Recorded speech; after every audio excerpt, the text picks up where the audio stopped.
साम्राज्य, सामान्यांचा असामान्य आवाज. कपड्यांचा ढीग जर तुम्हाला दुकानात आढळला तर तुम्ही कपडे कसे विकत घ्याल? सर्व भाज्यांचं मिश्रण तुम्हाला बाजारात आढळलं तर तुम्ही भाज्या घ्याल? डाळ, तांदूळ आणि इतर किराणा मालाचं मिश्रण आढळल्यास किराणा सामान विकत घ्याल? सगळं काही वेगळं झालं तर सोपं होणार नाही का? अशाच प्रकारे कचरा वेगळा झाल्यास कचऱ्यावर प्रक्रिया करणंही सोपं जातं. प्रत्येक सुक्या कचऱ्यासाठी निळ्या रंगाचा डबा, ओल्या कचऱ्यासाठी हिरव्या रंगाचा डबा, धोकादायक कचऱ्यासाठी लाल रंगाचा डबा, सुका कचरा, काच, लाकूड, चामडं, प्लास्टिक, धातू, कापड, रबर, कागद इत्यादी. ओला कचरा, फळाची साल, उरलेली भाजी, कातडी, न शिजवलेलं अन्न, कॉफी किंवा चहा पावडर, बागेचा कचरा जसं पानं आणि फळं.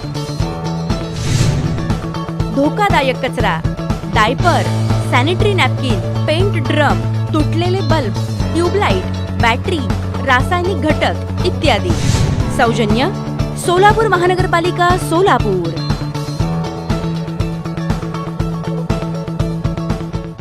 श्रेया बोरा हिची राज्यस्तरीय रोलर स्केटिंग स्पर्धेसाठी निवड करण्यात आली आहे. DR श्रीराम इंग्लिश मीडियम स्कूलमधील इयत्ता 9वीतील विद्यार्थिनी कुमारी श्रेया बोरा हिची 25 नोव्हेंबर ते 28 नोव्हेंबर दरम्यान मुंबई येथे होणाऱ्या महाराष्ट्र राज्य रोलर स्केटिंग चॅम्पियनशिप राज्यस्तरीय स्पर्धेसाठी निवड झाली आहे. श्रेया ही स्केटिंग शिक्षक वासू कैरमकोंडा व सागर सर यांच्या मार्गदर्शनाखाली प्रशिक्षण घेत आहे. श्रेयाने वयाच्या 5व्या वर्षापासून रोलर स्केटिंग खेळत आहे. सध्या ती 16 वर्षाखालील वयोगटात खेळत असून तिची प्रथमच राज्यस्तरीय स्पर्धेसाठी निवड झाली आहे. अतिशय सातत्यपूर्ण खेळाने तिने अनेक स्पर्धांमध्ये उत्कृष्ट कामगिरी करून सोलापूरचं नाव लौकिक वाढवलं आहे. या यशाबद्दल तिचे DR श्रीराम इंग्लिश मीडियम स्कूलचे मुख्याध्यापिका अजिता पल्लई, पद्मशाली ज्ञाती संस्थेचे अध्यक्ष महेश कोटे, विश्वस्त जनार्दन कारंपुरी, त्याचे पालक गणेश पेनगोंडा, शाळेचे पालक सदस्य Narayan Dyavanpalli, Solapur roller skating winners club अकॅडमीचे सम्यक मोहोळकर व सर्व खेळाडू तसेच पद्मशाली पद्मावती ब्रह्मोत्सव समितीचे अंबादास बिंगी, व्यंकटेश पडाल, गोपीकृष्ण वड्डेपल्ली, नागेश सरगम, अशोक यनगंटी, श्रीधर सुरा, अंबादास कटकम, दत्तात्रय पोसा, मार्कंडेय सोशल फाउंडेशनचे संस्थापक गौरीशंकर कोंडा व सर्व पदाधिकारी तसेच विविध मान्यवरांनी अभिनंदन करून राज्यस्तरीय स्पर्धेसाठी शुभेच्छा दिल्या आहेत. रेन वॉटर हार्वेस्टिंगचा वापर करूया, यंदाचा उन्हाळा सुसह्य करूया. पावसाच्या पाण्यापासून रेन वॉटर हार्वेस्टिंग पद्धतीनं जवळपास 50,000 लिटर पाण्याची आपण बचत करू शकतो. 5 लोकांच्या कुटुंबाला दरवर्षी 5,000 ते 10,000 लिटर पाण्याची गरज असते.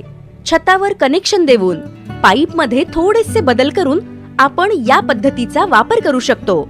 चला तर मग आपल्या या वाया जाणाऱ्या पाण्याचा पुनर्वापर कसा करता येईल ते पाहूयात रेन वॉटर हार्वेस्टिंगच्या माध्यमातून.